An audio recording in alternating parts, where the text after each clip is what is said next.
আলাইকুম। আশা করছি সবাই অনেক ভালো আছেন। আম্মুকে দেখতে পাচ্ছেন। আজ আমরা সকলে মিলে গ্রামের বাড়িতে যাচ্ছি। আব্বু, ছোট বোন আর আপু নিচে নেমে গিয়েছে ওয়াফিয়াকে নিয়ে। আম্মু নামছে আর আমি আম্মুর সাথে নামছি। চলে এলাম বাড়িতে। আমাদের গ্রামের বাড়িতে পৌঁছতে 1 ঘন্টার চেয়ে কম সময় লাগে। খুব জলদি চলে এলাম, অনেক সকাল সকাল ভোরে।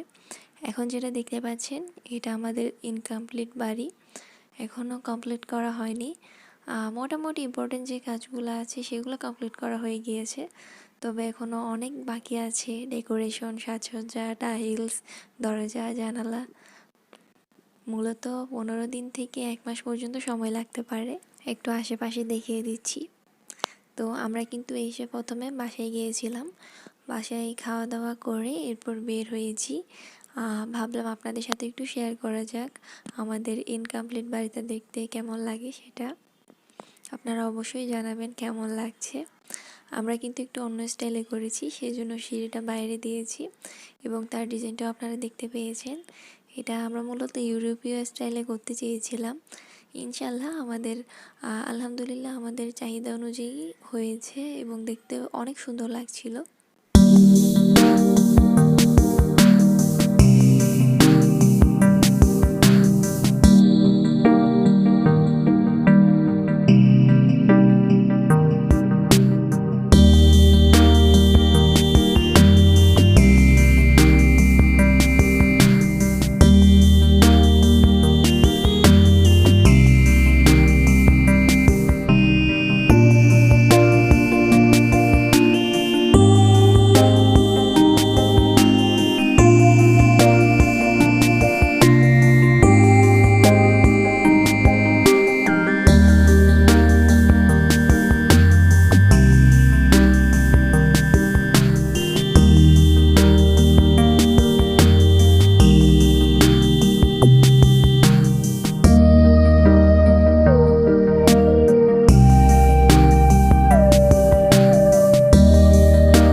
খুব সকাল সকাল বেরিয়ে পড়েছিলাম।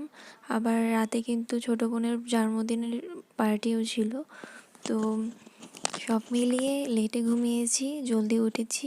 আমার চেহারাটা সেই জন্য একটু ঘুম ঘুম মনে হচ্ছে। সবাই একটু ইগনোর করবেন ব্যাপারটা। তো এবার একটু ভিতর থেকে সামান্য দেখিয়ে দিচ্ছি। এখনও আসলে সাজসজ্জা করা হয়নি। সাজসজ্জা করার পর যেমনটা হবে সেটা অবশ্যই আপনাদের সাথে শেয়ার করব। তবে বর্তমানে আমার ইনকমপ্লিট বাসাটা দেখতে কেমন লাগছে সেটা আপনাদেরকে অবশ্যই শেয়ার করব। তো এটা হবে লিভিং রুম। লিভিং রুমে বড় বড় দুটো জানালা দেওয়া হবে। আর মেন দরজার সামনেই কিন্তু আছে স্টায়ারকেস বা সিঁড়ি, এবং সিঁড়িতে কিন্তু এসএসের রডগুলো দেওয়া হবে।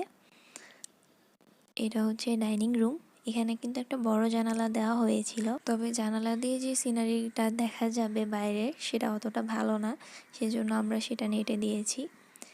আর ডাইনিং রুমের সাথেই কিন্তু আছে কিচেন। কিচেনটাও যথেষ্ট বড় এবং সব কিছু রেডি হলে কিন্তু এখানে ক্যাবিনেট বসানো হবে এবং অনেক বড় একটা জানালাও আছে।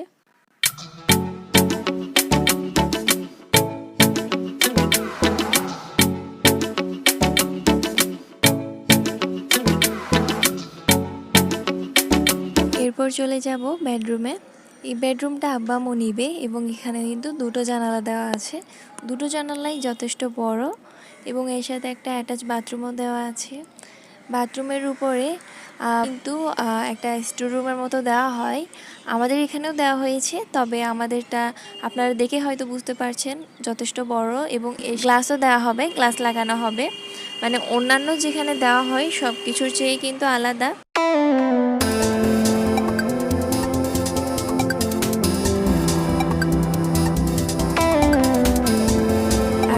রুমগুলো কিন্তু যথেষ্ট বড়। এখন যেটা দেখাচ্ছি এটা আমার রুম, আর এখানেও কিন্তু একটা জানালা দেওয়া আছে।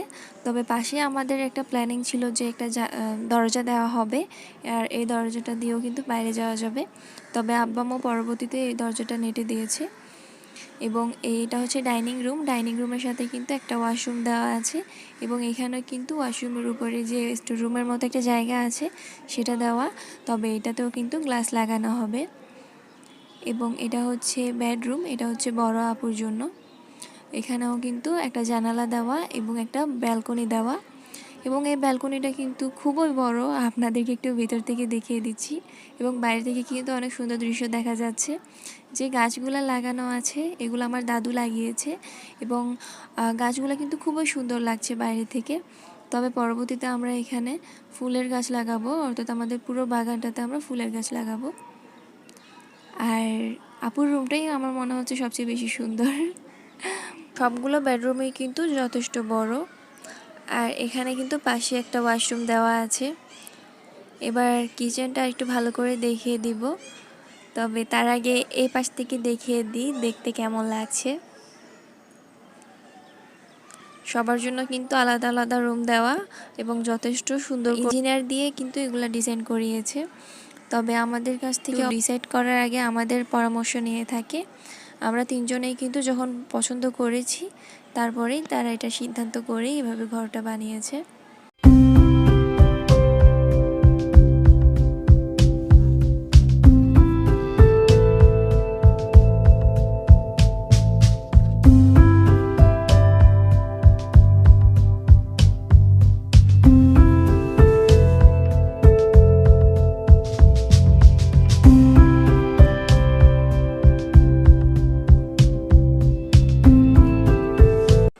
এরপর আপনাদেরকে ছাদের উপর নিয়ে যাব, এবং ছাদের উপর থেকে দেখতে কেমন সেটাও দেখাবো। তবে আমাদের ছাদের উপরে কিন্তু আরও দুটো রুম বাঁধা হবে। দুটো রুম হচ্ছে গেস্টদের জন্য বাঁধা হবে, এবং সেখানেও কিন্তু অনেক রকমের ডেকোরেশন করা হবে।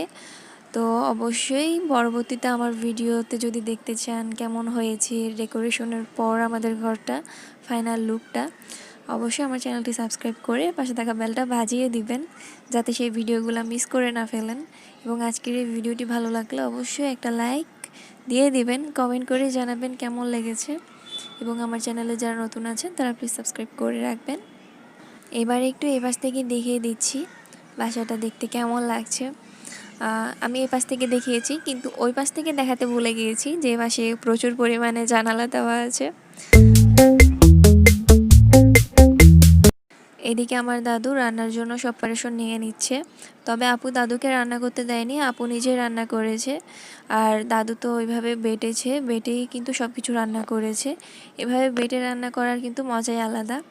আর একজন পরিচারিকা আছেন যিনি আমার দাদুকে কাজে হেল্প করেন, তিনি কিন্তু আজ আসেনি। তো সেজন্য অনেক কাজ ছিল, তবে আমার আপু আর দাদু মিলেই করেছে।